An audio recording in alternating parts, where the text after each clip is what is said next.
आपने कहा इस सरकार में महिलाओं को सर्वोच्च प्राथमिकता मिली है, मगर झारखंड के संदर्भ में यह पूर्णतः सही प्रतीत नहीं होता। माननीय हेमंत सोरेन जी की सरकार ने 2019 के बाद उन लड़कियों को वापस घर लाया रेस्क्यू करके और उन्हें सम्मानजनक रोजगार से जोड़ने के तमाम प्रयास किए, जिनमें मोदी सिर्फ बोलते हैं लेकिन हेमंत सोरेन उसे करते हैं। भरे सदन में जेएमएम सांसद महुआ माझी ने पीएम मोदी पर साधा जोरदार निशाना। नमस्कार, न्यूज नेशन देख रहे हैं आप और मैं हूं आपके साथ साक्षी झा। सदन का बजट सत्र चल रहा है, आपको बता दें। इसी बीच जेएमएम के सांसद महुआ माझी ने प्रधानमंत्री नरेंद्र मोदी पर जोरदार हमला बोला और उन्होंने साथ ये भी कहा कि प्रधानमंत्री मोदी सिर्फ बोलते हैं और हेमंत सोरेन उसे पूरा करके दिखाते हैं। क्या कुछ कह रही है महुआ माझी, पहले आप सुनिए। माननीय राष्ट्रपति महोदय के अभिभाषण पर धन्यवाद ज्ञापित करते हुए मैं यही कहना चाहूँगी कि आपने अपने अभिभाषण में सर्वप्रथम बाबा साहब अम्बेडकर सहित संविधान सभा के सभी मेंबर्स को नमन किया है। हम सभी जानते हैं कि उनमें 15 तत्कालीन विदुषी महिलाएं भी शामिल थी, जिनका महत्वपूर्ण योगदान था। आपने कहा इस सरकार में महिलाओं को सर्वोच्च प्राथमिकता मिली है, मगर झारखंड के संदर्भ में यह पूर्णतः सही प्रतीत नहीं होता। सन 2000 में झारखंड में भाजपा की सरकार आई और 17-18 सालों तक भाजपा ने वहां शासन किया। उस दौरान महिला तस्करी अपनी चरम सीमा पर थी। पन्नालाल नामक एक तस्कर थे जिन्होंने अकेले लगभग 15,000 लड़कियों की तस्करी की थी और प्लेसमेंट एजेंसीज की भरमार पूरे झारखंड में हो गई थी और दूसरे राज्यों में ले जाकर तरह तरह से उनका शोषण होता था। हमारे माननीय हेमंत सोरेन जी की सरकार ने 2019 के बाद उन लड़कियों को वापस घर लाया रेस्क्यू करके और उन्हें सम्मानजनक रोजगार से जोड़ने के तमाम प्रयास किए, जिनमें मैया सम्मान योजना उसी वजह से है ताकि वो उस आर्थिक मदद से अपने पैरों पर खड़ी हो जाए। और जो स्किल डेवलपमेंट प्रोग्राम्स चल रहे हैं उनके लिए जो सावित्रीबाई फुले किशोरी समृद्धि योजना है, उनकी पढ़ाई को कंटिन्यू करने के लिए फूलो झानो आशीर्वाद योजना है, उनके लिए पोटो हो खेल योजना है, विभिन्न क्षेत्रों में वो आगे बढ़े। इसके लिए जो तमाम योजनाएं उन्होंने लॉन्च की हैं और सरकार आपके द्वार उन्होंने लॉन्च किया कि पहले सरकारी दफ्तरों का चक्कर लगा लगा कर लोगों के चप्पल घिस जाते थे। अब सरकार उठकर उनके द्वार पर जा रही है, हर प्रखंड में जाकर, हर पंचायत में जाकर वहाँ कैंप कर रही है और उनकी समस्याओं का समाधान कर रही है। लाखों एप्लीकेशंस आ रहे हैं, उन पर उसका निष्पादन तत्काल हमारी सरकार कर रही है। कुटीर उद्योग लग रहे हैं, ट्रैफिकिंग की समस्या अब लगभग खत्म हो चुकी है। आपने कहा इस सरकार में महिलाओं को सर्वोच्च प्राथमिकता मिली है, मगर सच तो यह है कि महिला हिंसा में अस्वाभाविक रूप से वृद्धि हुई है। हिंसा पीड़ित महिलाओं के लिए जो वन स्टॉप क्राइसिस सेंटर पूरे देश में बनाए गए हैं, आप जानते हैं कि उनकी कितनी भयावह स्थिति है।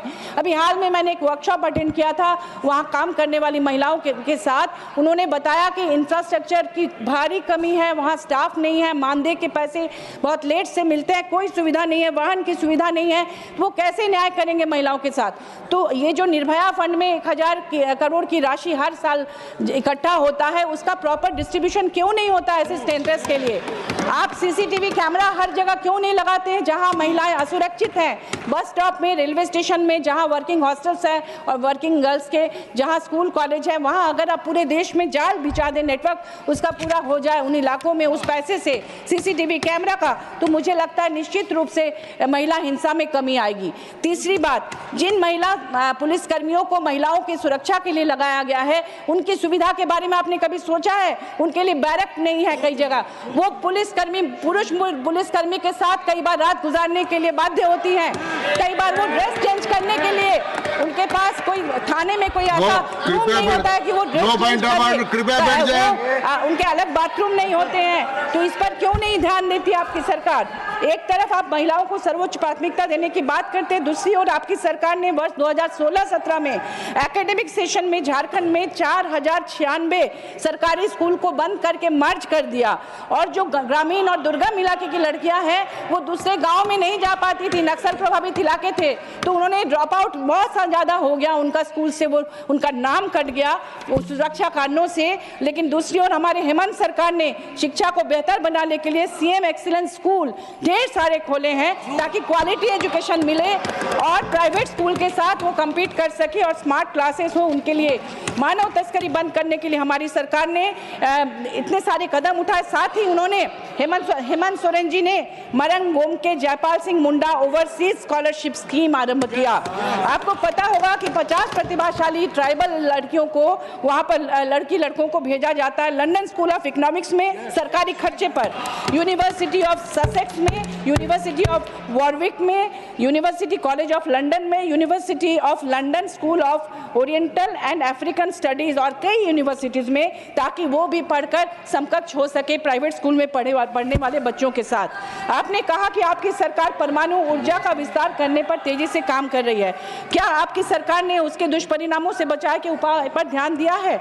झारखंड में जादूगोड़ा माइंस में जहां पर डंप करके पत्थरों को रखा जाता है, यूरेनियम वाले पत्थर को, आप जानते होंगे कि अगर आप परमाणु ऊर्जा बढ़ाते हैं तो आपको यूरेनियम की जरूरत है। उसमें जब बारिश का पानी आता है वो बहकर वहां लोकल गारो नदी में जाती है और वहां से स्वर्णरेखा नदी होते हुए बे ऑफ बंगाल तक जाती है और कितने लोगों को वो बीमार करती है।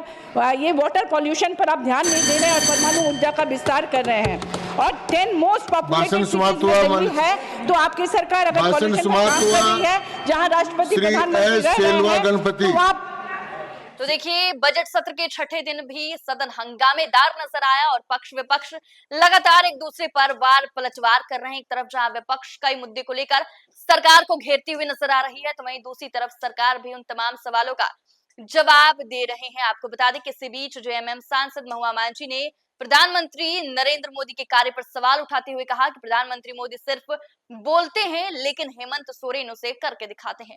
फिलहाल के लिए हमें दीजिए इजाजत, आप देखते रहें न्यूज़4 नेशन।